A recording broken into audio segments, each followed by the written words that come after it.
Κυρίες και κύριοι, αγαπητές φίλες και φίλοι, απόψε είναι 18 Ιανουαρίου του 2023, ημέρα Τετάρτη. Είναι η ημέρα της συνάντησης του Υπουργού Εξωτερικών της Τουρκίας, της επίσκεψής του στην Ουάσιγκτον μετά από πρόσκληση του κύριου Μπάιντεν και της συνάντησής του με τον ομόλογο του κύριο Μπάιντεν στις ΗΠΑ. Θα το συζητήσουμε στη συνέχεια το θέμα αυτό. Να ξεκινήσουμε από την Ουκρανία. Εκεί είχαμε ένα δυστύχημα, τραγικό δυστύχημα, διπλά τραγικό. Πρώτον, ένα ελικόπτερο διπλά τραγικό, γιατί στο ελικόπτερο τύπου Black Hawk που κατέπεσε σε μια συνοικία του Κιέβου στην Ουκρανία, επέβαιναν όλα τα στελέχη, τα ανώτατα στελέχη του Υπουργείου Εσωτερικών της Ουκρανίας. Υπουργός Εσωτερικών, αναπληρωτής Υπουργός Εσωτερικών, Υφυπουργός Εσωτερικών, Γενική Γραμματής. Αυτό λοιπόν ήταν η τραγική πλευρά. Η άλλη τραγική πλευρά είναι ότι έπεσε πάνω σε νηπιαγωγείο και συνολικά είχαμε, διαβάζω σε διάφορες σελίδες, 18 νεκρούς. Είδα πριν από λίγο την επίσημη ανακοίνωση, εκτός και αν έχει αλλάξει, του Ουκρανικού Υπουργείου, είναι 16 νεκροί, από τους οποίους, αν δεν κάνω λάθος, τα 6 είναι παιδιά που ήταν πάνω στο νηπιαγωγείο και γι' αυτό ήταν στο νηπιαγωγείο, γι' αυτό λέω ότι είναι διπλά τραγικό το δυστύχημα. Πραγματικά θα πρέπει να είναι προσεκτικοί δεν λέω μόνο για τους χειριστές, τώρα δυστυχήματα γίνονται, αλλά θα πρέπει να είναι προσεκτικοί, δεν πρέπει να πηγαίνουν πολλοί αξιωματούχοι στο ίδιο όχημα, είτε είναι υπτάμενο είτε όχι, γιατί μπορεί να συμβεί κάτι και να απορφανιστεί ένα ολόκληρο Υπουργείο. Ενώ λοιπόν συμβαίνουν αυτά, να δούμε λίγο τι έγιναν και στα μέτωπα, πάντα με βάση τις ανακοινώσεις του Ουκρανικού Υπουργείου Άμυνας, γιατί επειδή κάποιοι λένε ότι μόνο λες από τη μια πλευρά, μόνο λες τα δυτικά, κάποιοι άλλοι λένε ότι είσαι με τη Ρωσία, τώρα αυτά να σταματήσουν. Δεν εξωστρακίζεται ό,τι λέγεται, δεν υπάρχει τέτοιο θέμα εδώ, δεν υπάρχει, με το ζόρι δεν θα γίνει κάτι επειδή το λέει κάποιος, απλά υπάρχει περισσότερη πληροφόρηση από τη Δύση, αυτήν αναφέρομαι και την πηγή, και ο καθένας έχει τα φίλτρα του και λέει, αφού το λένε οι δυτικοί, βάζω αυτό το φίλτρο και προσπαθώ να βγάλω την πραγματικότητα. Κάναμε και εμείς κάποιο σχολιασμό εδώ όσο μπορούμε, ελάχιστα είναι από τη ρωσική πλευρά και όσα μπορούμε τα μεταδίδουμε για να βγάλει ο καθένας τα συμπεράσματά του. Να πούμε λοιπόν ότι συνεχίστηκαν, κυρίως υπάρχουν σχεδόν σε όλα τα μέτωπα, είχαμε βομβαρδισμούς πυρών πυροβολικού, δεν είχε πυραυλικές επιθέσεις τις προηγούμενες ώρες. Πυρά πυροβολικού είχαμε λίγα στην περιοχή της Χερσόνας, βασικά έχουμε 3 μέτωπα, ένα της Χερσόνας, ένα της Ζαπορίζια και ένα είναι το μέτωπο του Ντομπάς, που χωρίζεται σε 2, στο Λουγκάνσκ και στο Ντονέτσκ. Είχαμε όμως αρκετά πυρά στο μέτωπο της Ζαπορίζια και πολλά πυρά στο μέτωπο και στο Ντονέτσκ και στο Λουγκάνσκ, στο Ντομπάς. Δηλαδή βλέπουμε ότι εκεί δίνουν ένταση, κυρίως Ντομπάς, Ντονέτσκ και Λουγκάνσκ, κυρίως στο Ντονέτσκ δίνουν μεγάλη ένταση οι Ρώσοι και φαίνεται ότι έχουν και κάποια εδαφικά κέρδη και στο Σολεντάρ και στο Κράσνα-Χώρα. Είναι 3 πόλεις, Σολεντάρ, Κράσνα-Χώρα και Μπαχμούτ. Το Σολεντάρ νομίζω ότι έχουν ελέγξει πλέον και τον σιδηροδρομική γραμμή, άρα αποκόπηκε τον Μπαχμούτ σιδηροδρομικά και έχουν περικυκλώσει και την Κράσνα-Χώρα και ολοκληρώνουν την περικύκλωση και του Μπαχμούτ από 3 πλευρές, όχι από την νοτιοδυτική. Από όλες τις άλλες πλευρές φαίνεται ότι τείνουν να ολοκληρώσουν την περικύκλωση. Φαίνεται ότι εκεί υπάρχει μία στάση αναμονής, στατικότητα και στάση αναμονής από την ουκρανική πλευρά. Έχει να κάνει με πιθανά προβλήματα εξοπλισμού, δηλαδή περιμένουν δυτικά οπλικά συστήματα, θα είναι το επόμενο θέμα μας. Εν πάση περιπτώσει φαίνεται λοιπόν ότι η Ρωσία δείχνει αποφασισμένη να συνεχίζει τις επιθέσεις για ολοκλήρωση. Θα δείτε μετά τι είπε και ο Πούτιν μιλώντας στη γενέτειρά του στην Πετρούπολη. Φαίνεται ότι έχουν κατά νου να ολοκληρώσουν την κατάληψη των εδαφών στο Ντονμπάς, Λουγκάνσκ και Ντονέτσκ, και στη συνέχεια να εξαντλήσουν όλες τις δυνατότητες που έχουν για να υπάρχει μια βάση για να συζητήσουν για την κατάπαυση του πυρός και μια ειρηνευτική διαδικασία. Άλλωστε δηλώθηκε από ρωσικής πλευράς ότι βλέπουν θετικά τη συνάντηση κορυφής των αρχηγών των μυστικών υπηρεσιών των δύο χωρών, δηλαδή της CIA και της Υπηρεσίας Πληροφοριών Εξωτερικού της Ρωσίας, της SVR. Τώρα, αυτά έχουμε όσον αφορά τα μέτωπα της Ουκρανίας, για να πάμε στην μια πολύ σημαντική εξέλιξη που θα έχουμε σε 2 ημέρες. Να πάμε στο Ραμστάιν της Γερμανίας. Θα συναντηθούν Υπουργοί Άμυνας ή στελέχη Υπουργείων Άμυνας 50 χωρών. Μιλάμε τώρα ότι είναι περίπου ο μισός κόσμος, αν ληφθεί υπόψη και το μέγεθος και η στρατιωτική ισχύ αυτών των χωρών. Είναι η ομάδα επαφής της Ουκρανίας, δηλαδή χώρες μέλη του ΝΑΤΟ, της Ευρωπαϊκής Ένωσης και άλλες χώρες, συγκεντρώνονται στο Ραμστάιν, όπου εκεί φαίνεται ότι έχει γίνει ήδη μια προεργασία, δηλαδή έχουν προηγηθεί επαφές του ποιες είναι οι ανάγκες του Ουκρανικού στρατού, όπως τις ορίζει και το Υπουργείο Άμυνας της Ουκρανίας, αλλά και οι δυνάμεις, οι μεγάλες χώρες που επιτηρούν τα μέτωπα εκεί. Έχει γίνει προεργασία. Γιατί το λέω αυτό? Γιατί έχουμε δήλωση από τον Καναδά, ενώ αυτά θα προκύψουν στις 20 του μηνός που θα γίνει η σύνοδος της ομάδας επαφής για την Ουκρανία. Ο Καναδάς δήλωσε ότι θα δώσει 200 τόμα. Με βάση αυτά που γνωρίζω, είναι ο μεγαλύτερος αριθμός τεθωρακισμένων οχημάτων που δίνει μια χώρα, με βάση αυτά που γνωρίζω, επαναλαμβάνω, με τη μία. Δηλαδή θα δώσει 200 τόμα τεθωρακισμένα, όχι τόμα, τεθωρακισμένα οχήματα μεταφοράς προσωπικού, που είναι ζητούμενο, και θα δείτε παρακάτω γιατί το λένε. Οι Ουκρανοί λένε ότι θέλουμε ταχυκίνητες μονάδες, τεθωρακισμένες και μηχανοκίνητες, οι οποίες να προστατεύεται το προσωπικό και να μπορούν να εξουδετερώνουν τα άρματα μάχης και το πυροβολικό της ρωσικής πλευράς, και αυτά για τις αντεπιθέσεις που προγραμματίζουν να κάνουν οι Ουκρανοί σε 2 κατευθύνσεις. Στη Χερσόνα φαίνεται ότι επειδή πρέπει να γίνει διάβαση του ποταμού, είναι μια εξαιρετικά δύσκολη επιχείρηση, μάλλον θα προετοιμαστούν να κάνουν αντεπιθέσεις σε 2 κατευθύνσεις. Η μία είναι στη Ζαπορίζια και η άλλη είναι στο Ντονμπάς, με 2 υποκατευθύνσεις, Λουγκάνσκ και Ντονέτσκ. Άρα λοιπόν έχουμε 50 χώρες την Παρασκευή, θα είναι και ο Έλληνας Υπουργός Άμυνας, πιστεύω. Ήδη όμως 3 χώρες, Λιθουανία, Πολωνία και Φινλανδία, δήλωσαν ότι θα δώσουν Leopard, περιμένοντας την άδεια της Γερμανίας. Να πούμε ότι η Γερμανία ήδη έχει αλλάξει τον Υπουργό Άμυνας και έχει αναλάβει ο Πιστόριους, ένας έμπειρος πολιτικός, με τεράστιο βάρος στην πλάτη, να διαχειριστεί όλη αυτή την ιστορία. Η Ολλανδία επίσης δήλωσε ότι στέλνει μια στοιχεία Patriot, ενώ έχουν δηλώσει ήδη ότι θα στείλουν από μια στοιχεία Patriot οι Ηνωμένες Πολιτείες της Αμερικής και η Γερμανία. Άρα θα αποκτήσει 3 συστήματα. Έχουμε ήδη στρατιωτικό προσωπικό από την Ουκρανία, εκπαιδεύεται στη βάση της Οκλαχώμα. Στη συνέχεια θα δούμε και μια επιχείρηση εκπαίδευσης που γίνεται και στο έδαφος της Γερμανίας από πλευράς των Αμερικανών. Αυτά λοιπόν και για την, είπαμε, Λιθουανία, Πολωνία, Φινλανδία.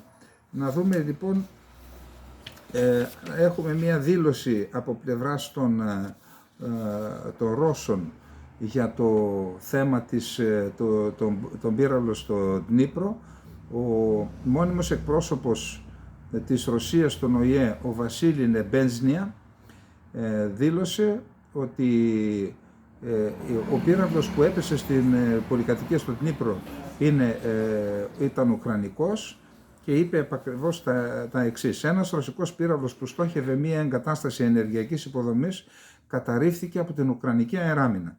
Δεδομένου ότι εκτοξευτής αεράμινας ήταν τοποθετημένο σε μια κατοικημένη συνοικία, αντίθετα με τους κανόνες του διεθνούς ανθρωπιστικού δικαίου που σας ενδιαφέρουν τόσο πολύ, ο πύραυλος που αναχέτησε τον ρωσικό έπεσε πάνω σε ένα κτίριο κατοικιών. Τα υπόλοιπα τα ξέρετε, είπε ο Ρώσος διπλωμάτης.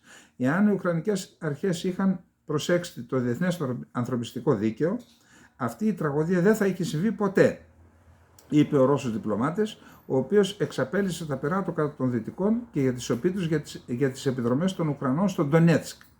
Λυπούμαστε που ούτε ένας από εσάς δεν είπε ούτε μια λέξη καταδίκης των σχεδόν αδιάκοπων αεροπορικών επιδρομών και ουκρανικών ενόπλων δυνάμεων και επιδρομών των ουκρανικών ενόπλων δυνάμεων εναντίον του Ντονέτσκ που σκοτώνουν επίσης ανθρώπους. Σε αυτή την περίπτωση, ωστόσο, το καθεστώς του Κιέβου στοχεύει εσκεμμένα κατοικημένες περιοχές όπου δεν υπάρχουν στρατιωτικές εγκαταστάσεις, υποστήριξε ο Βασίλη Νεμπέντζια.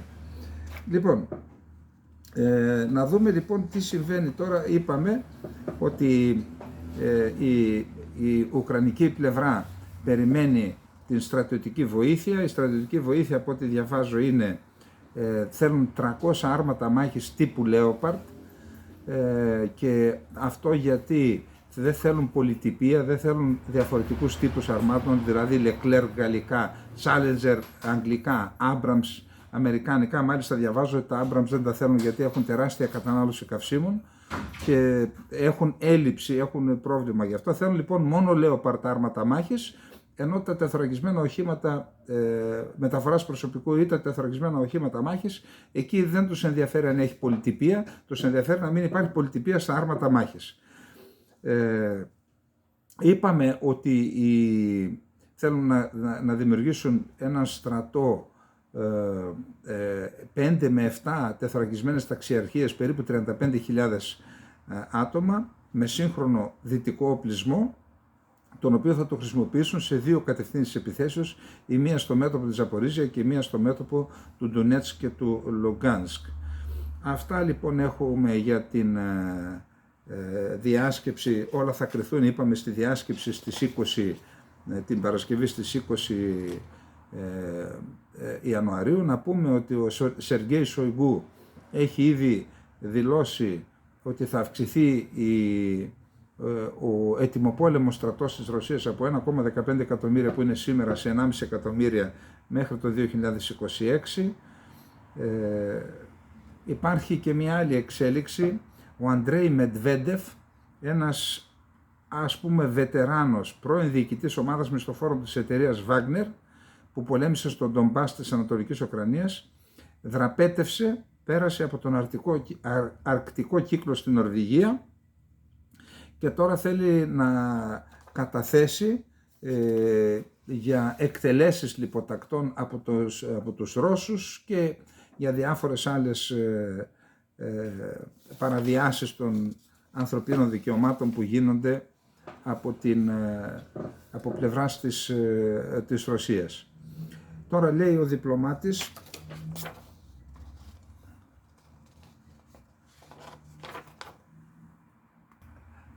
που μίλησε στο Πολίτικο, λέει: η ευκιλησία όσον αφορά την παραχώρηση αρμάτων μάχης και τεθωρακισμένων οχημάτων μάχης και μεταφοράς προσωπικού. Η ευκιλησία είναι απαραίτητο συστατικό του σύγχρονου πολέμου, λέει διπλωμάτης ευρωπαϊκής χώρας. Αν η Ουκρανία αντεπιτεθεί, θα χρειαστεί ευκίνητα βαριά πυροβόλα. Δεν αρκούν τα ελαφρά οχήματα. Πρέπει να έχουν όπλα ικανά να καταστρέφουν ρωσικά άρματα μάχης από μεγάλη απόσταση, όπως είπε, όπως είναι τα αμερικανικά αντιαρματικά ρουκετοβόλα HIMARS, τόνισε ο διπλωμάτης. Είπαμε ότι η Γαλλία θα δώσει ελαφρά άρματα μάχης άμυχη 10, τα οποία είναι καταστροφής αρμάτων, η Βρετανία θα δώσει τα Challenger 2, όμως το παιχνίδι θα παιχτεί εάν η Γερμανία τελικώς αποφασίσει να δοθούν τα 300 άρματα μάχης, είτε δικά της, είτε χωρών του ΝΑΤΟ που διαθέτουν τέτοια άρματα, να δοθούν στον Ουκρανικό στρατό. Είναι από τα καλύτερα άρματα μάχης τα Leopard 2 που υπάρχουν αυτή τη στιγμή στον κόσμο και πιθανόν, αν δοθούν αυτά, φυσικά υπάρχει το ζήτημα της εκπαίδευσης του προσωπικού της Ουκρανίας. Ναι, είναι σε θέση αυτά τα οπλικά συστήματα να αλλάξουν το ρούτον την πορεία του πολέμου. Όσον αφορά τη δήλωση της κυρίας Φόρντερ Λάιεν ότι θα δώσουμε τα πάντα στη Ρωσία, η εκπρόσωπος του ρωσικού υπέξη Μαρία Ζαχάροβα αναρωτήθηκε αν η Δύση είναι έτοιμη να δώσει ακόμα και πυρηνικά στην Ουκρανία, σχολιάζοντας τη δήλωση. Θα δώσει άραγε και πυρηνικά όπλα στην Ουκρανία, διαρωτάται η εκπρόσωπος του Ρωσικού Υπουργείου Εξωτερικών Μαρία Ζαχάροβα, σχολιάζοντας τη δήλωση της επικεφαλής της Κομισιόν Ursula von der Leyen ότι πρέπει να δοθεί οποιοδήποτε όπλο μπορούν να χρησιμοποιήσουν οι Ουκρανοί, τη στιγμή που η Δύση καλείται να αποφασίσει αν θα προμηθευτεί το Κίεβο με τα γερμανικά άρματα μάχης Leopard και άλλα σύγχρονα τεθωρακισμένα, όπως και περισσότερα αντιπυραυλικά συστήματα Patriot. Εδώ λοιπόν έχει ένα ξεκάθαρο μήνυμα του Υπουργού Εξωτερικών της Αγγλίας, πρέπει να το διαβάσουμε. Το κλίμα που επικρατεί στη Δύση περιέγραψε ο Υπουργός Εξωτερικών της Μεγάλης Βρετανίας James Cleverly, ο οποίος κατά την επίσκεψή του στην Ουάσιγκτον είπε πως οι σύμμαχοι πρέπει να εντείνουν τη στρατιωτική τους υποστήριξη στην Ουκρανία. Μάλιστα δικαιολόγησε την αποστολή αρμάτων μάχης στην Ουκρανία με στόχο, όπως είπε, να βοηθηθεί η χώρα να αποθήσει τη Ρωσία από τα εδάφη της. Το μήνυμα που στέλνουμε στον πρόεδρο Πούτιν είναι ότι είμαστε δεσμευμένοι στην υπεράσπιση των Ουκρανών μέχρι τη νίκη τους, είπε ο Βρετανός υπέξ, ο οποίος έκανε λόγο για ηθική υποχρέωση της Μεγάλης Βρετανίας. Αυτό που πρέπει να κατανοήσει ο Πούτιν είναι ότι θα έχουμε τη στρατηγική ανθεκτικότητα να μείνουμε στο πλευρό των Ουκρανών μέχρι να εκπληρωθεί ο στόχος, και το καλύτερο που μπορεί να κάνει για να σώσει τη ζωή των στρατιωτών του είναι να το αναγνωρίσει. Θα κοστίσει πολύ περισσότερο σε ανθρώπινες ζωές και χρήματα αν αφήσουμε αυτόν τον πόλεμο να διαρκέσει πολύ, είπε ο Cleverly, μιλώντας στο Center for Strategic and International Studies, τονίζοντας ότι αν ο Πούτιν πίστευε για μία στιγμή ότι ο κόσμος θα εγκατέλειπε την Ουκρανία, τότε έκανε για μία ακόμα φορά ένα κολοσιαίο λάθος κρίσης. Είπαμε λοιπόν ότι θα στείλουν όλοι όπλα. Η μόνη χώρα της Ευρώπης που και του ΝΑΤΟ που αρνείται να στείλει όπλα μέχρι στιγμής είναι η Ουκρανία. Όλες οι χώρες λίγο πολύ κάτι έχουν στείλει. Λοιπόν, πάμε λοιπόν τώρα στο επόμενο θέμα μας. Το επόμενο θέμα μας είναι: υπάρχουν δημοσιεύματα για ένα μυστικό πρόγραμμα του ΝΑΤΟ στην εκπαίδευση, δηλαδή στη Γερμανία. Αποκαλύφθηκε το μυστικό πρόγραμμα της CIA για την Ουκρανία. Γιατί μετέβη εκτάκτως στη Γερμανία ο αρχιστράτηγος των ΗΠΑ. Αποκαλύφθηκε λοιπόν ο αρχηγός των ενόπλων δυνάμεων των ΗΠΑ, στρατηγός Μαρκ Μίλεϊ, επισκέφθηκε μια στρατιωτική βάση στη Γερμανία όπου πραγματοποιείται εντατική εκπαίδευση Ουκρανών στρατιωτικών από Αμερικανούς. Μία ακόμα απόδειξη της αμερικανικής εμπλοκής στον πόλεμο της Ουκρανίας καταγράφηκε στη Γερμανία τη Δευτέρα, 16 Ιανουαρίου του 2023, ενώ αποκαλύπτεται μακροχρόνιο πρόγραμμα εκπαίδευσης του Ουκρανικού στρατού από τη CIA. Ο αρχηγός των ενόπλων δυνάμεων των ΗΠΑ, στρατηγός Μαρκ Μίλεϊ, επισκέφθηκε μια στρατιωτική βάση στη Γερμανία όπου πραγματοποιείται εντατική εκπαίδευση Ουκρανών στρατιωτικών από Αμερικανούς. Η επίσκεψη Μίλεϊ κατά τη δεύτερη μέρα της εκπαίδευσης έγινε χωρίς αμφιβολία για να σταλεί ένα ισχυρό μήνυμα στη Μόσχα σχετικά με την αποφασιστικότητα του Πενταγώνου. Περίπου 600 Ουκρανοί στρατιωτικοί εκπαιδεύονται από Αμερικανούς συμβούλους σε διάφορα όπλα, τεθωρακισμένα οχήματα, άρματα και τεχνικές μάχες σε μια άσκηση 5 εβδομάδων στη μεγάλη βάση Grafenhauer. Σύμφωνα με το Associated Press, τέθηκαν αυστηροί περιορισμοί στην αναφορά που αποσκοπούσαν στη διασφάλιση της ταυτότητας του παριστάμενου προσωπικού. Λέει δηλαδή το Associated Press ότι οι δημοσιογράφοι δεν επιτράπηκε να μάθουν οτιδήποτε για την ταυτότητα των Ουκρανών, ούτε και των εκπαιδευτών, οι δημοσιογράφοι που ακολουθούσαν τον αρχηγό ΓΕΘΑ των Αμερικανών. Λέει λοιπόν ότι το μυστικό πρόγραμμα της CIA ξεκίνησε ακόμα και πριν από την εισβολή της Ρωσίας στις 24 Φεβρουαρίου στην Ουκρανία. Περιορισμένος αριθμός Ουκρανικών στρατευμάτων είχε λάβει στρατιωτικές οδηγίες από εκπαιδευτές των ΗΠΑ και το συμμάχο του στη βάση Grafenhauer. Υπάρχουν επίσης αναφορές για ένα μακροχρόνιο μυστικό πρόγραμμα της CIA που χρονολογείται χρόνια πριν από την παρούσα σύγκρουση. Αυτό νομίζω ότι έχει ιδιαίτερο ενδιαφέρον. Το πρόγραμμα επιβλέπεται από την 7η Διοίκηση Εκπαίδευσης Στρατού, για την οποία το Associated Press αναφέρει τα εξής. Περιλαμβάνει ασκήσεις και τεχνικές πολέμου που θα αρχίσουν από μικρότερες μονάδες και σταδιακά θα επεκταθεί το πρόγραμμα σε μεγαλύτερες, όπως τάγμα ή ακόμα και σύνταγμα. Η Μόσχα έχει καταγράψει δραστηριότητες όπως η εκπαίδευση ουκρανικών στρατευμάτων ως απόδειξη ότι η εμπλοκή των ΗΠΑ γίνεται πιο άμεση και υπερβαίνει ακόμη τον λεγόμενο proxy war, δηλαδή πόλεμο δια αντιπροσώπων. Ο Ρώσος Υπουργός Εξωτερικών Σεργέη Λαυρόφ δήλωσε ότι το ΝΑΤΟ είναι πλέον άμεσος συμμετέχον στον πόλεμο. Κανείς δεν μπορεί να πει ότι η ΗΠΑ και το ΝΑΤΟ δεν συμμετέχουν σε αυτόν τον πόλεμο. Συμμετέχουν άμεσα σε αυτόν, είπε ο Λαυρόφ σε συνέντευξη τύπου. Και όχι μόνο με παροχή όπλων, αλλά και με την εκπαίδευση του προσωπικού. Εκπαιδεύετε το στρατό τους στο έδαφος σας, στα εδάφη Βρετανίας, Γερμανίας, Ιταλίας και άλλων χωρών, επεσήμανε. Αυτά λοιπόν για το μυστικό πρόγραμμα του ΝΑΤΟ. Επίσης έχει τη CIA, ο βοηθός γενικός γραμματέας του ΝΑΤΟ, Μιρτσέα Τζεοάννα, είπε ότι δεν θα πρέπει να υποτιμάται η Ρωσία, ότι ο πόλεμος φαίνεται ότι θα διαρκέσει και ότι το 2023 θα είναι δύσκολο. Είπε, είναι επικίνδυνο να υποτιμάς τη Ρωσία. Κατά την πρώτη συνεδρίαση της Στρατιωτικής Επιτροπής του ΝΑΤΟ για το νέο έτος, αναφέροντας ότι η συμμαχία είναι απαραίτητο να προετοιμαστεί για μια μακρά σύγκρουση στην Ουκρανία, αλλά και για το γεγονός ότι το 2023 θα είναι δύσκολο. Ο πρόεδρος Πούτιν ετοιμάζεται για ένα μεγάλο πόλεμο, μακρύ πόλεμο, έχει κινητοποιήσει πάνω από 200.000 στρατιώτες που τώρα εκπαιδεύονται, επεκτείνει τη ρωσική στρατιωτική παραγωγή και λαμβάνει νέα όπλα από άλλα αυταρχικά καθεστώτα συμπεριλαμβανομένου το Ιράν. Αυτή η χρονιά θα είναι δύσκολη και πρέπει να στηρίξουμε την Ουκρανία για όσο χρόνο χρειαστεί, τόνισε ο αναπληρωτής Γενικός Γραμματέας του ΝΑΤΟ. Ο στόχος αυτός θα επιτευχθεί το συντομότερο δυνατό. Λοιπόν, αυτά, και να πούμε επίσης, πάλι σε σχέση με το τρίτο θέμα, δηλαδή με το ΝΑΤΟ, τις ΗΠΑ και τη CIA, ότι ο Κίσιγκερ, ο οποίος ήταν αντίθετος μέχρι τώρα στην είσοδο της Ουκρανίας στο ΝΑΤΟ, μιλώντας μέσω βιντεοδιάσκεψης στο φόρουμ του Νταβός, ακούστε τι είπε. Έκκληση στην διεθνή κοινότητα απίφθινε ο πρώην υπέξ των ΗΠΑ Χένρι Κίσιγκερ προκειμένου να υποστηρίξει την Ουκρανία μέχρι το τέλος του πολέμου. Παράλληλα, τάχτηκε υπέρ της εισόδου της χώρας στο ΝΑΤΟ.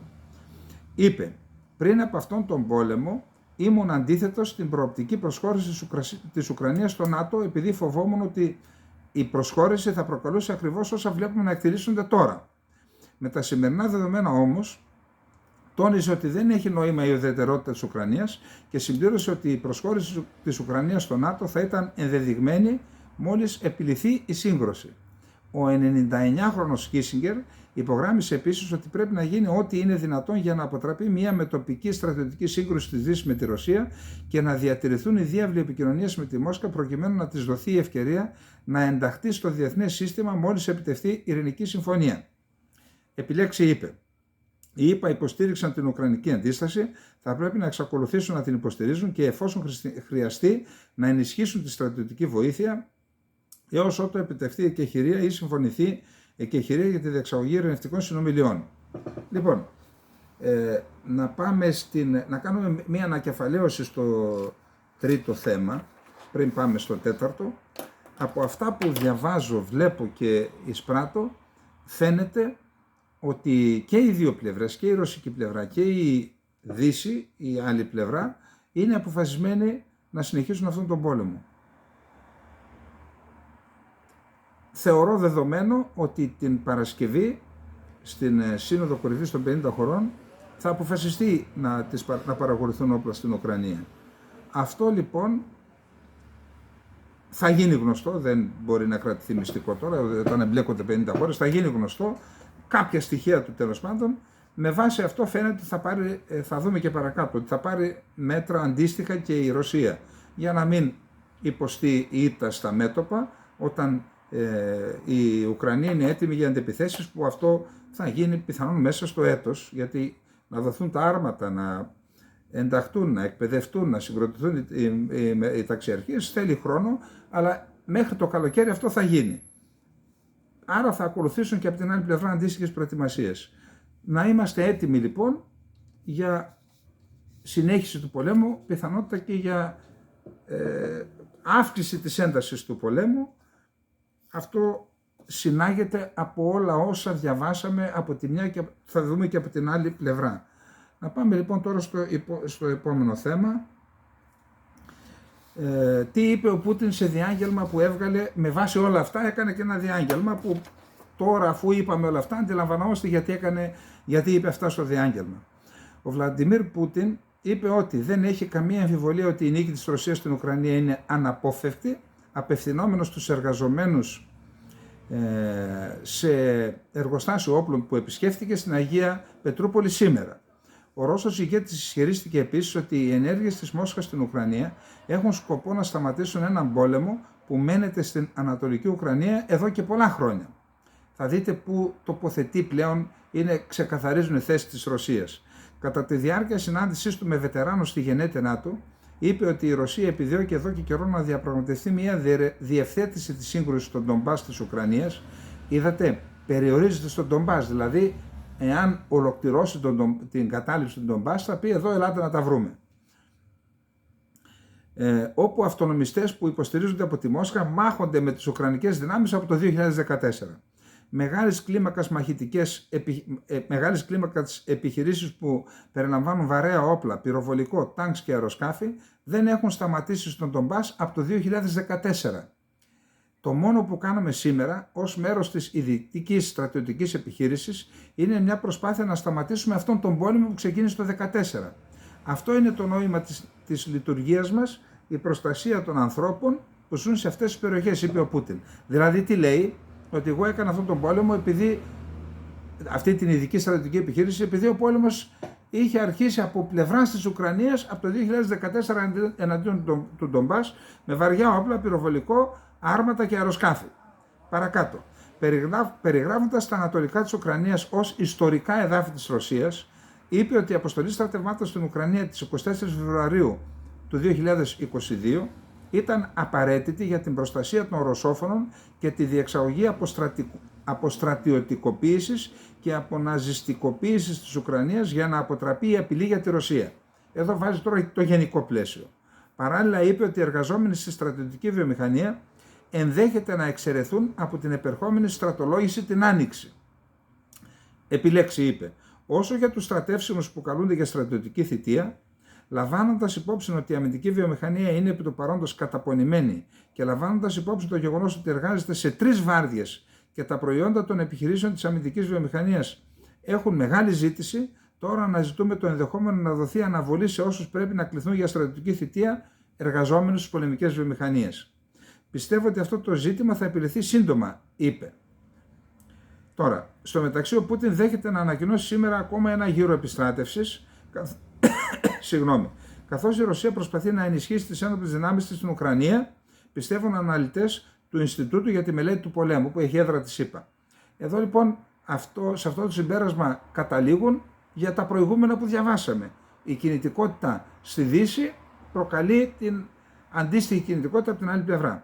Ο εκπρόσωπος τύπου του Κρεμλίνου, Δημήτρη Πεσκόφ, ανακοίνωσε την Τρίτη ότι ο Πούτιν θα εκφωνήσει ομιλία στην πατρίδα του την Αγία Παρασκευή την Τετάρτη για να τιμήσει την 80η επέτειο από τότε που οι σοβιετικές δυνάμεις έσπασαν την ναζιστική πολιορκία του Λένινγκραντ.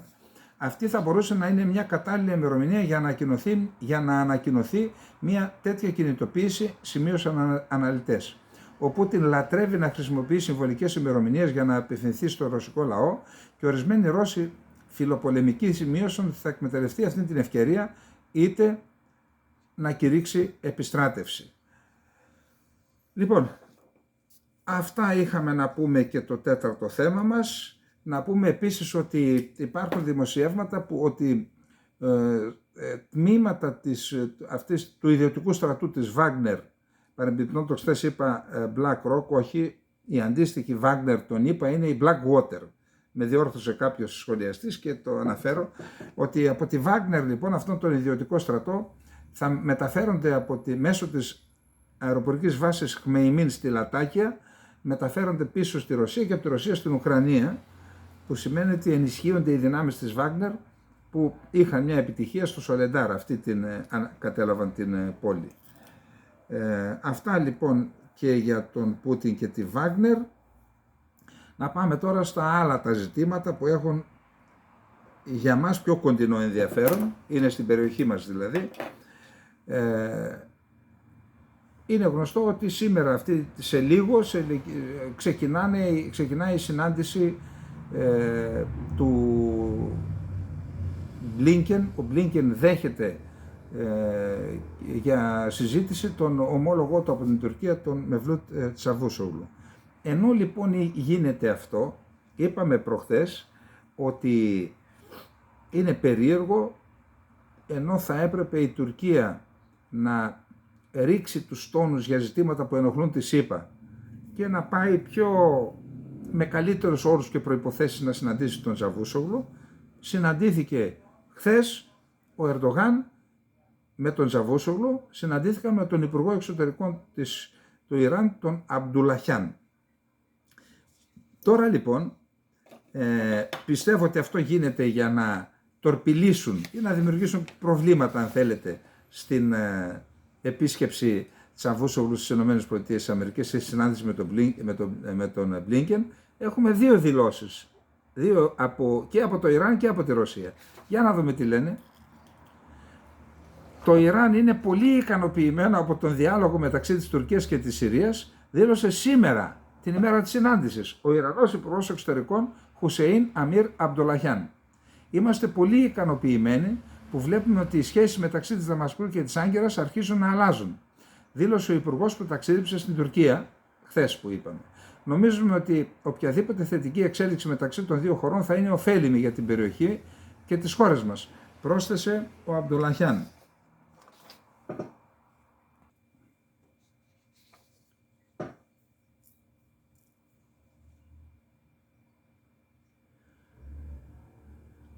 Κατά τη διάρκεια συνέντευξης τύπου με τον Τούρκο ομόλογό του Mevlut Çavuşoğlu στην Άγκυρα. Η Τουρκία και η Συρία ξεκίνησαν πρόσφατα αυτό το πρόγραμμα των σχέσεων. Ο Çavuşoğlu είχε δηλώσει προηγουμένως ότι σκόπευε να συναντήσει τον Σύρο ομόλογό του Faisal Mikdad το δεύτερο 15ήμερο του Ιανουαρίου, όμως αυτό το πήγαν για το Φεβρουάριο ακριβώς για να μην δημιουργηθεί πρόβλημα με τις ΗΠΑ. Αυτό λοιπόν, αυτή τη δήλωση που έκανε ο Αμπντουλαχιάν, την έκανε στην ουσία γιατί ήθελε να τορπιλήσει το κλίμα της συνάντησης Çavuşoğlu Μπλίνκεν, με δεδομένο ότι οι ΗΠΑ δήλωσαν ότι είναι αντίθετες με αυτή την προσέγγιση. Τι είπε ο Λαυρόφ τώρα? Οι ΗΠΑ επιτέλους κατάλαβαν ότι δεν έχει νόημα να αποκτήσουν έναν ακόμα Γκουαϊντό στη Συρία. Η Ρωσία διαμεσολαβήτρια για τη βελτίωση των σχέσεων Τουρκίας-Συρίας. Η Τουρκία στηρίζει την εξομάλυνση των σχέσεων. Η Ρωσία στηρίζει την εξομάλυνση των σχέσεων με τη Συρία και ζήτησε τη βοήθεια της. Ξανά. Η Τουρκία στηρίζει θέλει την εξομάλυνση των σχέσεων με τη Συρία και ζήτησε τη βοήθεια της Ρωσίας για το θέμα, καθώς μια τριμερή συνάντηση των Υπουργών Εξωτερικών βρίσκεται στα σκαριά, δήλωσε ο Σεργέη Λαυρόφ. Καρφώνει δηλαδή και αυτό στην Τουρκία, στον Μπλίνκεν. Η Τουρκία, όπως γνωρίζετε, μίλησε για εξομάλυνση των σχέσεων με τη Δαμασκό. Ο πρόεδρος Ερντογάν ανέφερε ότι ήταν έτοιμος να συναντηθεί με τον Σύρο ομόλογό του Άσαντ. Μας ζήτησαν να βοηθήσουμε, λέει ο Λαυρόφ. Πραγματοποιήθηκε συνάντηση μεταξύ των Υπουργών Άμυνας της Τουρκίας και της Συρίας με τη βοήθεια της Ρωσίας και μια συνάντηση μεταξύ των Υπουργών Εξωτερικών βρίσκεται στα σκαριά. Σημείωσε επίσης ο Ρώσος Υπουργός Εξωτερικών ότι οι ΗΠΑ συνειδητοποίησαν επίσης πως είναι απαραίτητο να συνεργαστούν με την νόμιμη κυβέρνηση της Συρίας που εκπροσωπείται από τον πρόεδρο Μπασάρ Άσαντ. Οι Αμερικανοί συνειδητοποίησαν ότι δεν έχει νόημα να διατηρήσουν κάποιο είδους Γκουαϊντό και είναι απαραίτητο να συνεργαστούν με αυτούς που έχουν λαϊκή εντολή. Τώρα αναδύονται οι ίδιες στάσεις όσον αφορά τον Άσαντ. Επιπλέον τόνισε ότι η Δύση δεν επιθυμεί την επιστροφή των προσφύγων στη Συρία, ενώ ο όγκος της ανθρωπιστικής βοήθειας που παρέχεται στη Δαμασκό είναι από τους χαμηλότερους. Λοιπόν, άρα και εδώ να κάνουμε μία ανακεφαλαίωση.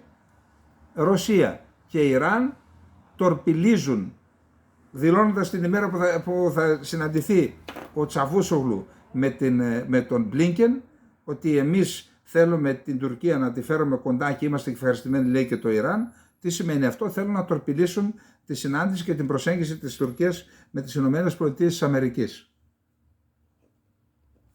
Λοιπόν, πάμε τώρα. Φεύγει ο Çavuşoğlu, βρίσκεται εκεί. Τεράστιο είναι, μιλάμε τώρα για ένα τελικό μπραντεφέρ μεταξύ των ΗΠΑ και της Τουρκίας. Ποιο είναι το θέμα?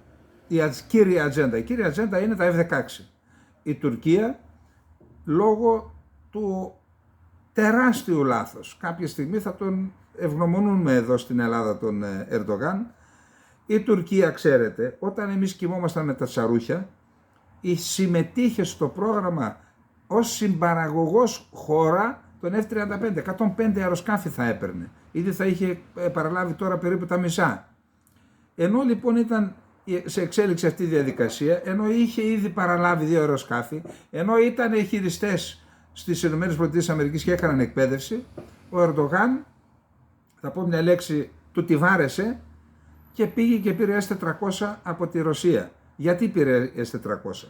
Πρώτον, απαιτούσε από τους Αμερικανούς να του δώσουν τους Patriot και το λογισμικό. Δηλαδή να πληρώσει ας πούμε 6 δισεκατομμύρια δολάρια για να πάρει τους Patriot και να πάρει και το λογισμικό, το οποίο πέραν των ζητημάτων ασφαλείας, γιατί θα μπορούσε να το δώσει στους Ρώσους και να αχρηστευτούν οι Patriot, αυτό για να παραχτεί κόστισε εκατοντάδες δισεκατομμύρια. Πώς θα το δώσει ο άλλος?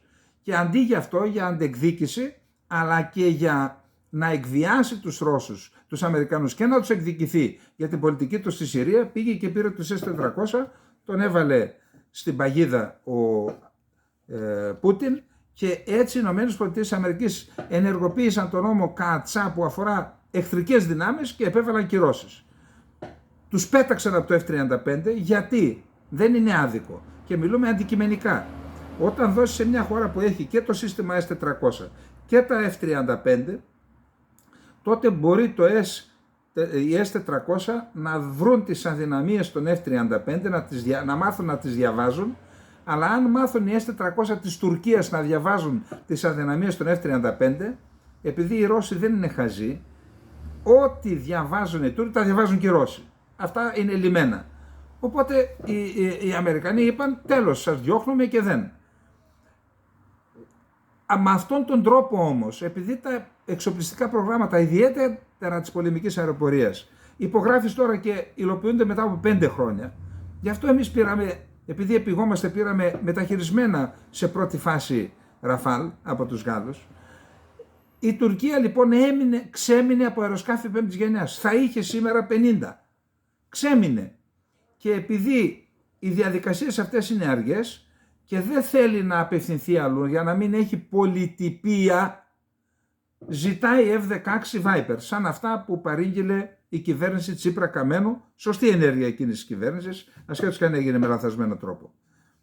Η Τουρκία λοιπόν βλέποντας ότι η Ελλάδα, έστω και αργοπορημένα, κάνει ταχύτατα βήματα και αποκτά μαχητικά αεροσκάφη που θα της δώσουν το δικαίωμα να αποκτήσει τον έλεγχο του εναέριου χώρου, να υπερισχύσει στο Αιγαίο και στη Μεσόγειο, επήγεται να μειώσει αυτή τη διαφορά, όχι να την καλύψει. Δεν καλύπτεται τώρα.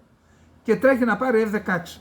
Εκεί λοιπόν μπήκε το ελληνικό λόμπι και όχι μόνο, και οι ΚΑΤΣΑ ισχύουν, διότι και τα F-16 έχουν τεχνολογία παραπλήσια με τον F-35 και εκεί τους χτυπάνε όσοι είναι αντίθετοι. Τώρα λοιπόν πάει να ξεπεράσει το πρόβλημα του Κογκρέσου ο Τσαβούσογλου. Αυτό είναι το βασικό πρόβλημα, αυτό που θα συζητήσουν. Όμως οι Αμερικανοί, επειδή επήγεται η Τουρκία, οι Αμερικανοί βάζουν 2 όρους. Ο ένας όρος είναι να αρθεί το βέτο και προσέξτε τι πονηριά. Πρώτα θα άρετε το βέτο και μετά θα σας δώσουμε την άδεια. Αυτό όμως δεν μπορεί να γίνει, η άρση του βέτο, πριν από τον Ιούλιο που θα γίνει σύνοδος κορυφής του ΝΑΤΟ. Τι σημαίνει αυτό? Ότι δεν μπορεί να το πιστωθεί ο Ερντογάν και να πει να, πήραμε μια νίκη, παίρνουμε τα F-16. Θα το δώσουν στην επόμενη κυβέρνηση. Άρα πρώτα βάζουν να άρεται το βέτο και μετά η άδεια. Δηλαδή δένουν το γάιδαρό τους οι Αμερικανοί. Το δεύτερον, αυτό απευθύνεται κυρίως εσωτερικά. Από τη στιγμή που θα δώσουμε στην Ελλάδα τα F-35, που στην ουσία είναι το πρώτο βήμα για να υλοποιηθεί το δόγμα που ανέφερε και περιέγραψε ο Μάικλ Ρούμπιν και είπε ότι οι ΗΠΑ πρέπει να εφαρμόσουν το δόγμα που εφαρμόζουν από το 1960, από τη δεκαετία του 60 στο Ισραήλ. Το Ισραήλ σύμμαχος, οι αραβικές χώρες σύμμαχες. Αλλά πρέπει το Ισραήλ λόγω μεγέθους και λόγω της κατάστασης που επικρατεί να έχει πάντα, να εξασφαλίζουν οι ΗΠΑ πάντα ότι το Ισραήλ θα έχει οπλικά συστήματα μια γενιά νεότερα και πιο σύγχρονα από τον αραβικό κόσμο. Και αυτό το κάναν. Και λέει ο Ρούμπιν ότι αυτό λειτουργήσε υπέρ της ειρήνης. Και το ίδιο δόγμα πρέπει να εφαρμοστεί και εδώ. Κάνουμε λοιπόν, σου λέει, το πρώτο βήμα. Η Ελλάδα θα έχει την κυριαρχία με αυτά τα αεροσκάφη, δώσε τα F-16. Αυτό λοιπόν είναι ένα δύσκολο πρόβλημα που θα κληθεί να διαχειριστεί το ελληνικό λόμπι, το οποίο το στηρίζουμε, έχω διαβάσει και έχω πάρει μηνύματα, το στηρίζουμε μέχρι τέλους. Ας βρει άλλες λύσεις στην Τουρκία, να μην πάρει F-16, να μην δώσουν οι ΗΠΑ F-16 στην Τουρκία. Αυτό λοιπόν είναι το βασικό. Υπάρχουν και άλλα ζητήματα. Το ζήτημα της Συρίας είναι μην τολμήσεις και μπεις στη Συρία, τα είπαμε αυτά. Αποκλιμάκωση στην Ανατολική Μεσόγειο, μην τολμήσεις. Και για να δούμε πόσο φοβάται η Τουρκία την εμπλοκή των ΗΠΑ εδώ. Θα σας πω τι ακριβώς συμβαίνει εδώ, να δούμε πού το έχω. Ναι, είναι στο επόμενο. Φοβάται η Τουρκία ότι οι ΗΠΑ θα εμπλακούν πλέον ενεργά στην περιοχή της Ανατολικής Μεσογείου. Και αυτός ο φόβος εντάθηκε με την παρουσία του διοικητή της CIA στην Τρίπολη και στο Χαφτάρ. Και γι' αυτό χθες ο Φιντάν, ο διοικητής της ΣΜΙΤ, πήγε και είδε τον Μπέιμπα και τον ρώτησε τι είπατε με τον διοικητή της CIA, και πήγε μετά και στο Χαρτούμ, γιατί και εκεί υπάρχουν προβλήματα της Τουρκίας. Άρα είναι μια συνάντηση εφόλης της ύλης, τελικό μπραντεφέρ, και να δούμε πού θα καταλήξει με την Τουρκία. Πάμε λοιπόν τώρα στο 7ο θέμα μας. Είναι ένα άρθρο του Μπόλτον. Τώρα πρέπει να σας διαβάσω, έχουμε φτάσει στο 41 λεπτό, δεν προλαβαίνουμε για τα άλλα θέματα, δεν πειράζει. Πρέπει να σας το διαβάσω, το μετέφρασα. Είναι ένα τρομερό άρθρο, εγώ δεν έχω διαβάσει πιο σκληρό άρθρο, από άνθρωπο που διετέλεσε σύμβουλος ασφάλειας στο Λευκό Οίκο. Δεν είναι ένα τυχαίο πρόσωπο. Λοιπόν, η συμμαχία του ΝΑΤΟ θα πρέπει να θέσει την ένταξη της Άγκυρας υπό αίρεση εάν ο Τούρκος πρόεδρος παρέμβει στις επερχόμενες εκλογικές εκλογές. Με τον Ερντογάν στο τιμόνι, η Τουρκία είναι και πάλι ο ασθενής της Ευρώπης, αν και για λόγους διαφορετικούς από εκείνους που ενέπνευσαν τον αρχικό χαρακτηρισμό της Οθωμανικής Αυτοκρατορίας του 19ου αιώνα. Η στάση του Ερντογάν ήταν σταθερά διχαστική και επικίνδυνη. Οι πολεμικές περιφερειακές πολιτικές του ήταν εξίσου επικίνδυνες, από την ανατροπή βασικών στοιχείων του μεταοθωμανικού κοσμικού συντάγματος της Τουρκίας έως τον επανειλημμένο συμβιβασμό του χρηματοπιστωτικού συστήματος και της οικονομικής σταθερότητάς της. Η Τουρκία είναι μέλος του οργανισμού του Βορειοατλαντικού Συμφώνου, αλλά δεν ενεργεί σαν σύμμαχος. Ωστόσο, υπάρχει πιθανότητα να τελειώσει η δράση του Ερντογάν εάν η Δύση λάβει τολμηρά μέτρα για να διασφαλίσει ότι η εγχώρια αντιπολίτευση θα έχει μια δίκαιη συμμετοχή στις επερχόμενες εκλογές. Για να γίνει αυτό, η συμμαχία θα πρέπει να θέσει την ένταξη της Τουρκίας υπό αίρεση.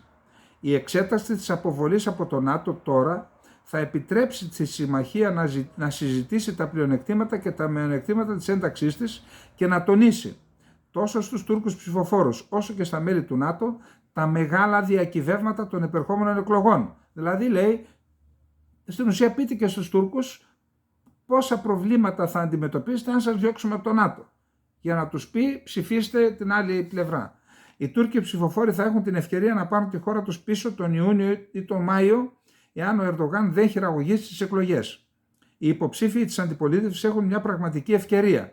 Κέρδισαν σημαντικές νίκες στις δημοτικές εκλογές του 2019 σε πόλεις όπως η Κωνσταντινούπολη, η Άγκυρα και η Σμύρνη. Αυτό συνέβη παρά τις προσπάθειες του Ερντογάν να διαφθείρει την εκλογική διαδικασία χρησιμοποιώντας διώξεις για να χτυπήσει την αντιπολίτευση και καταθέτοντας ψευδείς κατηγορίες εναντίον των ηγετών της, συμπεριλαμβανομένου του Δημάρχου της Κωνσταντινούπολης που προσπάθησε τόσο σκληρά να νικήσει. Υπάρχουν ανησυχητικά σημάδια παρόμοιας συμπεριφοράς και σε αυτή την εκλογική αναμέτρηση. Ο Ερντογάν και οι σύμμαχοί του κατηγορούν την αντιπολίτευση για απιστία στην Τουρκία και παρενοχλούν τα λίγα ανεξάρτητα μέσα ενημέρωσης που παραμένουν στη χώρα. Ο Ερντογάν είναι πιθανό να λάβει πρόσθετα μέτρα κατά των Κούρδων της Τουρκίας, όπως η δέσμευση των κεφαλαίων ενός από τα κύρια πολιτικά κόμματά της σε ένα από τα κύρια πολιτικά κόμματα των Κούρδων και η σύλληψη οπαδών του αντιφρονούντα κληρικού Γκιουλέν με απατηλές κατηγορίες για τρομοκρατία. Η Δύση μπορεί να αποτρέψει αυτές τις εξελίξεις θέτοντας στη διεθνή δημοσιότητα και προβάλλοντας στη διεθνή δημοσιότητα τις ενέργειες αυτές και τη διπροσωπεία του Ερντογάν ενθαρρύνοντας την αυξημένη διεθνή παρακολούθηση και την αναφορά των μέσων ενημέρωσης στις τουρκικές εκλογές. Το ΝΑΤΟ επίσης μπορεί να καταστήσει σαφές ότι η αποτυχία της Τουρκίας να διεξάγει ελεύθερες και δίκαιες εκλογές θα ήταν το τελευταίο έναυσμα για να αποφασίσει αν θα ανακαλέσει την ένταξή της στο ΝΑΤΟ. Ο ιδρυτικός χάρτης της συμμαχίας δεν προβλέπει εκδίωξη ή αναστολή, αλλά η αρχή του διεθνούς δικαίου Rebus sic stantibus, το ούτως εχόντων των πραγμάτων που κάναμε στην Ευελπίδα στο διεθνές δίκαιο, παρέχει κάτι περισσότερο από συγκεκριμένη νομική βάση για να γίνει αυτό. Το διοικητικό όργανο του ΝΑΤΟ, το Βορειοατλαντικό Συμβούλιο, θα έχει τη δυνατότητα στην Ολομέλεια να λάβει τα απαραίτητα μέτρα για την προστασία της θεσμικής του ασφάλειας. Καμία χώρα δεν δικαιούται να συμμετάσχει στη συμμαχία όταν τη βλάπτει. Και ο κύριος Ερντογάν δεν συμπεριφέρεται σαν σύμμαχος. Η χειρότερη παράβασή του τα τελευταία χρόνια ήταν η αγορά του συστήματος αεράμενας S-400 από τη Ρωσία το Δεκέμβριο του 2017. Αυτή η απόφαση ήταν ασύμβατη με τα υπάρχοντα αμυντικά μέτρα του ΝΑΤΟ και έθεσε σε κίνδυνο την τεχνολογία μυστικότητας των F-35, απειλώντας έτσι την ασφάλεια των συμμάχων του ΝΑΤΟ και των εταίρων της Μέσης Ανατολής. Ο πρόεδρος Τραμπ θα έπρεπε να είχε επιβάλει κυρώσεις αμέσως, αυστηρές κυρώσεις, βάσει του νόμου για την αντιμετώπιση των αντιπάλων της Αμερικής μέσω κυρώσεων, του ΚΑΤΣΑ, αλλά επικράτησε η στενή του σχέση με τον Ερντογάν και τον Πούτιν. Οι κυρώσεις δεν ανακοινώθηκαν προκαταβολικά και ανακοινώθηκαν τον Δεκέμβριο του 2020, αφού η Τουρκία είχε αποδεχθεί την παράδοση και άρχισε τις δοκιμές των S-400 και αφού ο κύριος Τραμπ είχε χάσει την επανεκλογή του. Το Κογκρέσο απέκλεισε την Τουρκία από την παραγωγή και τις πωλήσεις F-35 το 2018-2019, αλλά οι καθυστερήσεις του Τραμπ στην έγκριση των κυρώσεων έστειλαν ανάμεικτα μηνύματα ενθαρρύνοντας περαιτέρω την αδιαλαξία του Ερντογάν. Άλλες πτυχές του θέματος είναι η εξωτερική πολιτική του Ερντογάν, η οποία είναι εξίσου προδοτική. Όπως σας το λέω, έχει νεοοθωμανικές φιλοδοξίες να ανακτήσει την επιρροή της Τουρκίας στις υποθέσεις της Μέσης Ανατολής. Αυτά οδήγησαν την προσπάθειά του να εδραιώσει την τουρκική ηγεμονία στη Βόρεια Συρία εν μέσω του εμφυλίου πολέμου της χώρας. Εκτοξεύει κατά καιρούς άμεσες απειλές για παρεμβολή τουρκικών ενόπλων δυνάμεων σε δυνητικά επικίνδυνη επαφή με τη ΣΥΠΑ και τις δυνάμεις του συνασπισμού υπό την ηγεσία των ΗΠΑ στη Συρία.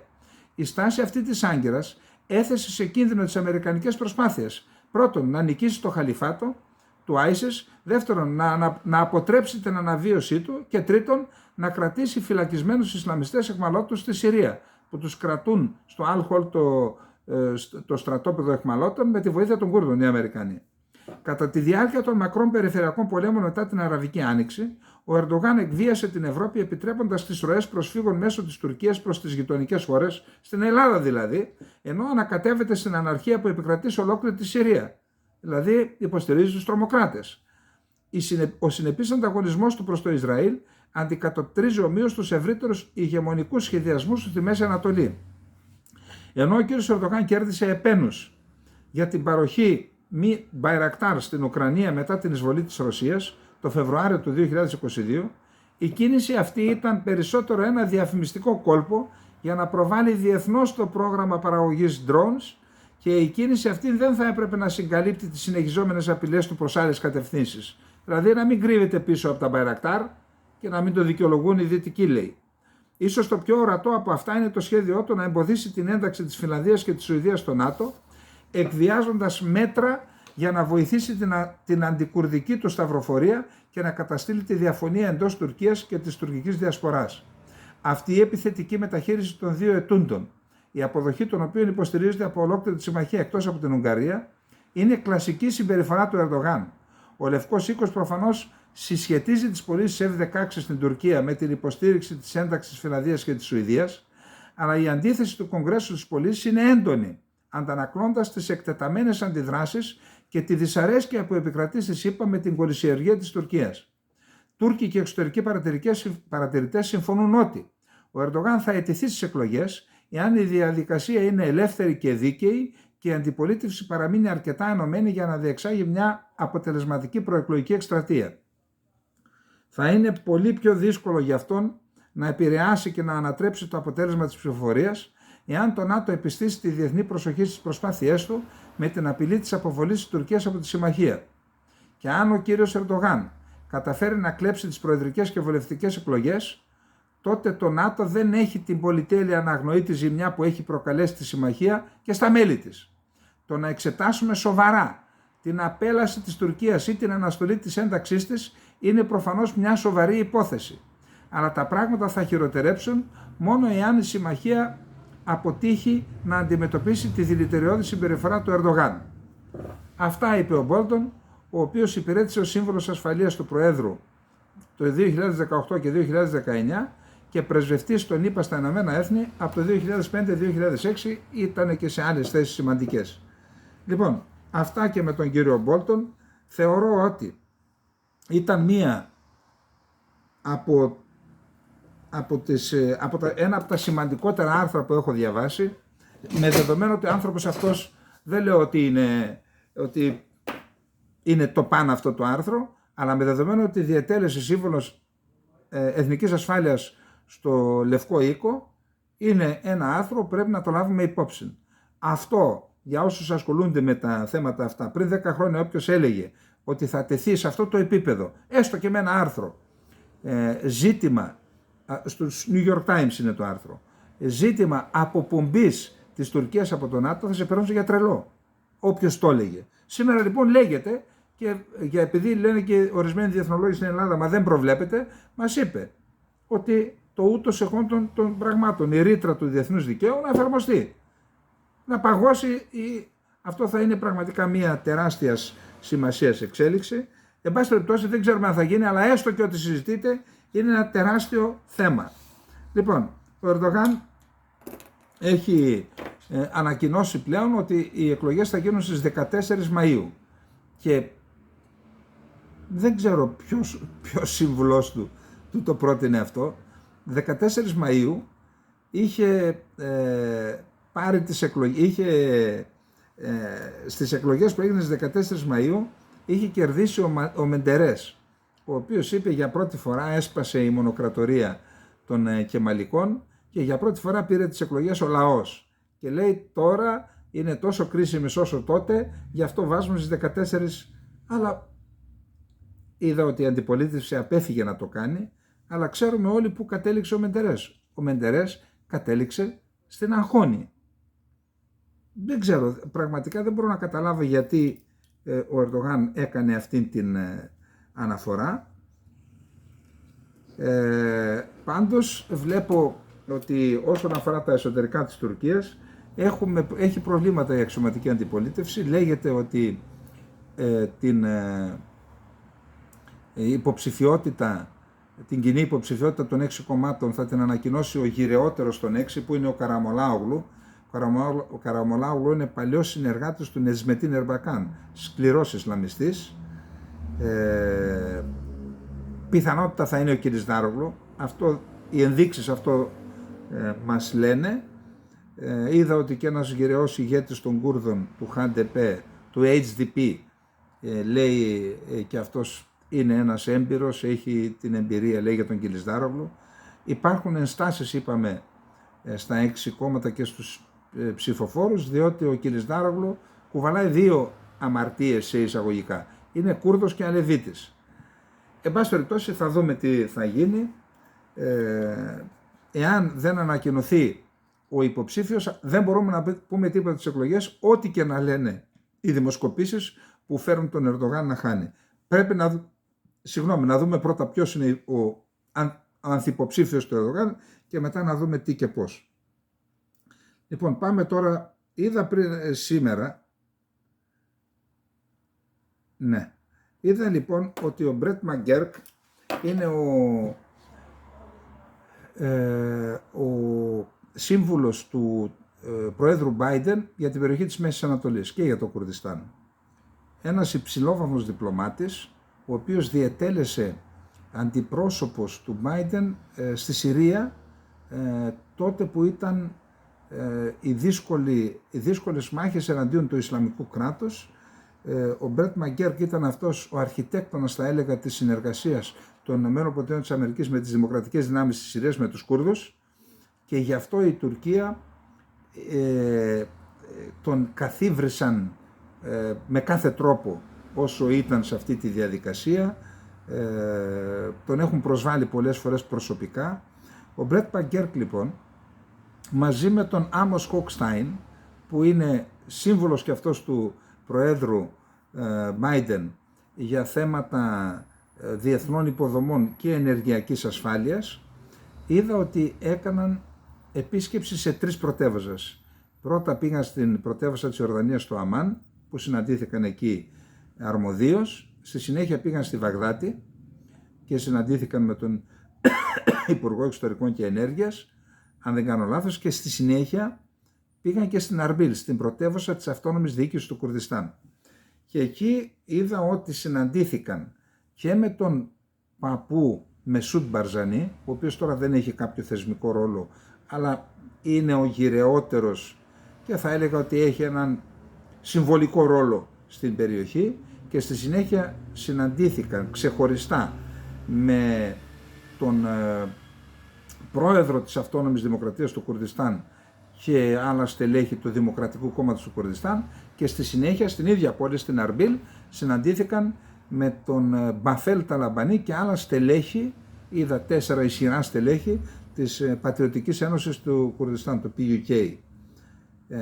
Εδώ λοιπόν αυτή η επίσκεψη κάτι σημαίνει, και θα έλεγα ότι αυτός που πρέπει να ανησυχεί είναι η Τουρκία.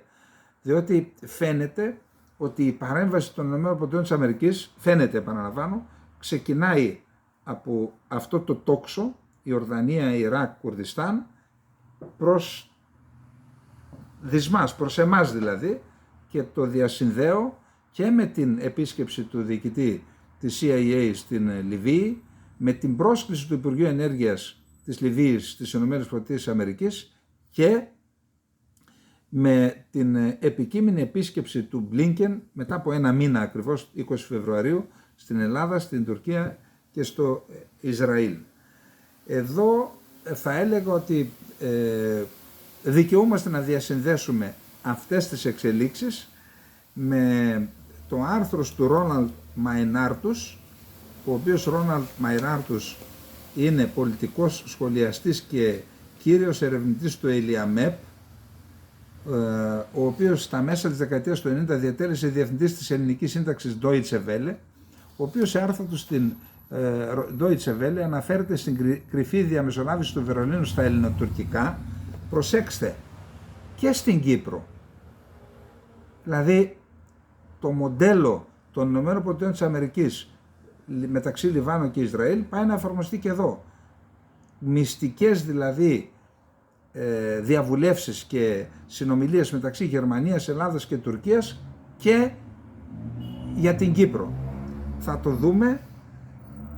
Είναι πολύ σημαντικές και οι δηλώσεις που έκανε η κυρία Πιλίδου για την ΑΟΣ της Κύπρου, αλλά αλλά αυτές θα τις πούμε αύριο, και να πάμε να δούμε ένα πολύ σημαντικό άρθρο του Κώστα Βενιζέλο για τις βάσεις, τις αγγλικές βάσεις, γιατί νομίζω ότι είναι πραγματικά, έχει μεγάλο ενδιαφέρον. Ο απερχόμενος πρόεδρος, στα πλαίσια των αποχαιρετιστηρίων επισκέψεών του, θέλησε να δει και τον νέο βασιλιά της Βρετανίας, Κάρολο τον Τρίτο, και γι' αυτό ταξίδεψε μέχρι και τη Σκωτία για να το συναντήσει στην ιδιωτική του κατοικία, τη γνωστή ως Birkhall, εντός του βασιλικού τμήματος του Balmoral. Ήταν μια ευκαιρία για μια καλή φωτογραφία για το αρχείο του προεδρικού ζεύγους της Κύπρου. Ο Κάρολος ο Τρίτος, εκφράζοντας τον ξεπερασμένο θεσμό σε μια ξεδοντιασμένη αυτοκρατορία, δεν έχει κανένα λόγο να μην δεχθεί τον Αναστασιάδη. Η Κύπρος άλλωστε θεωρείται από το φόρο ενόφης αλλά και τα ανάκτορα μια κλασική περίπτωση μεταπικιακού μοντέλου. Έφυγαν για να μείνουν. Μπήκαν εγγυητές σε ένα κράτος στο οποίο βάζουν συνεχώς τρικλοποδιές. Όσο ήταν στην Ευρωπαϊκή Ένωση, ήταν μόνιμα πίσω από τα εμπόδια που έβρισκε μπροστά της η Κυπριακή Δημοκρατία. Στα Ηνωμένα Έθνη έχουν την ευθύνη για να συντάσσουν ψηφίσματα και θέλουν το μόνιμο ρόλο του διευθυντή της ορχήστρας. Προτάσουν ότι έχουν την πατέντα του Κυπριακού και οι άλλοι το αποδέχονται. Ο απερχόμενος πρόεδρος, ο οποίος όταν δεν ταξιδεύει εκτός Κύπρου κάνει προεκλογική, πήγε μέχρι και τη Βρετανία. Όχι στο Λονδίνο, αλλά στην κατοικία στη Σκωτία. Σε μια περίοδο, ειδικά που το Λονδίνο έχει μια στενή και σταθερή σχέση με την κατοχική Τουρκία, η οποία επεκτείνεται και αναβαθμίζεται, όπως είπαμε σε προηγούμενες εκπομπές, έγινε και η αποχαιρετιστήρια συνάντηση που δεν φαίνεται να ήταν ουσίας. Γιατί με τον Βασιλιά οι συζητήσεις δεν είναι σε βάθος, όπως θα ήταν με τον Πρωθυπουργό. Αυτή λοιπόν την περίοδο βρισκόμαστε ενώπιον νέων δεδομένων.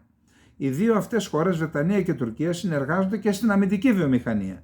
Η Άγκυρα αναζήτησε και βρήκε εναλλακτική, αλλά μόνιμη επιλογή στη Βρετανία, σε μια περίοδο κατά την οποία είχε δυσκολίες με τους Αμερικανούς. Για την ακρίβεια, με το Κογκρέσο, όχι με την κυβέρνηση Biden. Το καθεστώς Ερντογάν συζητά με τον Λονδίνο για να εξασφαλίσει στρατιωτική τεχνολογία. Ειδικότερα οι συζητήσεις που συνεχίζονται αφορούν την κατασκευή τουρκικού αεροσκάφους 5ης γενιάς. Την ίδια ώρα, η κατοχική Τουρκία προωθεί τα μη επανδρομένα αεροσκάφη στη βρετανική αγορά. Είναι ξεκάθαρη η σχεδιασμή αυτή. Είναι σαφές πως η συνεργασία αυτή επηρεάζει την Κύπρο αλλά και την περιοχή μας. Η ανάπτυξη της πολεμικής βιομηχανίας της Τουρκίας δεν μπορεί να αντιμετωπιστεί ως μια αναποφευκτή εξέλιξη. Είμαστε απέναντι, έστω και αν λέγεται από τους πρωταγωνιστές της αντίπερα όχθης ότι οι σχεδιασμοί είναι ευρύτεροι. Όσο επηρεάζεται η Γαλλία, που είναι στο στόχαστρο, τόσο περισσότερο το θέμα αφορά για παράδειγμα την Αίγυπτο, όταν εξοπλίζεται από την Τουρκία το καθεστώς της Τρίπολης ή το γειτονικό Σουδάν. Ο διοικητής της ΣΜΙΤ πήγε στο Σουδάν σήμερα. Επηρεάζεται και το Ισραήλ με την ανάπτυξη των σχέσεων της Άγκυρας με την Τεχεράνη. Η Κυπριακή Δημοκρατία οφείλει να αντιδράσει με συγκεκριμένες ενέργειες. Οι δυνατότητες της είναι περισσότερες από εκείνες που οι διαχειριστές θέλουν να προβάλλουν για να μην αντιδράσουν. Να μην ενοχλήσουν τη Βρετανία δηλαδή. Η Κυπριακή Δημοκρατία διαθέτει εργαλεία, τα οποία αν τα χρησιμοποιήσει μπορεί να αλλάξει τα δεδομένα. Υπενθυμίζεται πως μετά τη συμφωνία του εγγράφου στρατηγικού συνεταιρισμού Μεγάλης Βρετανίας-Τουρκίας, που υπογράφτηκε στις 23 Δεκάτου του 2007, η Κυπριακή κυβέρνηση έλαβε μέτρα που μεταξύ άλλων αφορούσαν τη λειτουργία των στρατιωτικών βάσεων, κυρίως τις διευκολύνσεις που παρέχει το κράτος προς τους Βρετανούς. Εκείνη η απόφαση προκάλεσε κόστος στο Λονδίνο, πλην όμως δεν είχε συνέχεια, καθώς στο μεταξύ στην Κύπρο άλλαξε η κυβέρνηση. Τα γνωστά. Όταν έχουμε εθνική στρατηγική, είτε αλλάξει η κυβέρνηση είτε όχι, η εθνική στρατηγική ισχύει. Αν ισχύει η στρατηγική της κάθε κυβέρνηση και του κάθε υπουργού, καήκαμε. Είναι πρόδειλο ότι η αχίλιος πτέρνα του Λονδίνου είναι οι βάσεις και αυτό θα έπρεπε να αξιοποιούσε η Λευκοσία διαχρονικά. Τουλάχιστον από το Μάρτιο που θα υπάρξει νέα κυβέρνηση στην Κύπρο, θα μπορούσε αυτό το θέμα να το αντιμετωπίσει όπως πρέπει και επιβάλλεται, με βάση τα συμφέροντα της χώρας και χωρίς φοβικά σύνδρομα έναντι της Βρετανίας. Λοιπόν, αυτά είχαμε να πούμε σήμερα. Να πω ως ένα σχόλιο ότι σε σχέση με την ελληνική αμυντική βιομηχανία, που τα κόμπλεξ και οι προκαταλήψεις και οι ανοησίες όχι μόνο τη σκότωσαν, την κρατούν νεκρή, να πούμε ότι η Τουρκία εξήγαγε, σήμερα νομίζω υπέγραψε με το Κουβέιτ, σε 28 χώρες εξήγαγε οπλικά συστήματα, κυρίως Bayraktar, και το 75% της παραγωγής είναι έξω. Δηλαδή, πέραν του οικονομικού κέρδους, έχει και πολιτικό κέρδος. Όταν τα πουλάς, έχεις επαφές, είσαι εκεί, ανταλλακτικά, εκπαιδευτές. Αυτό το έχει σκεφτεί κανείς από αυτούς που σκότωσαν την εθνική αμυντική βιομηχανία, από αυτούς που λένε τα πανεπιστήμια μας να μην κάνουν όπλα?